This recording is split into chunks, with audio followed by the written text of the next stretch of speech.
2024 সালেই রাজনীতির ময়দানে পা দিয়েছেন তিনি। হুগলি কেন্দ্র থেকে তৃণমূলের হয়ে জয়ী সাংসদ তিনি।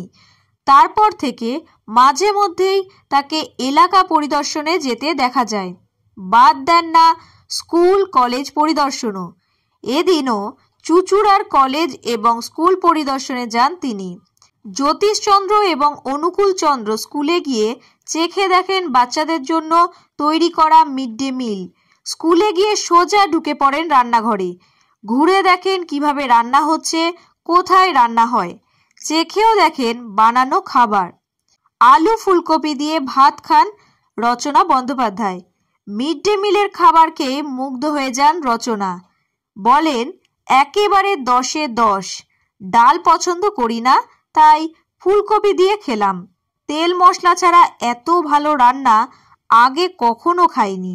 যারা এখানে মিড ডে মিল রান্না করেন তারা খুব ভালো রান্না করেন। একেবারে ফ্রেশ খাবার করে দেওয়া হচ্ছে স্কুলের বাচ্চাদের।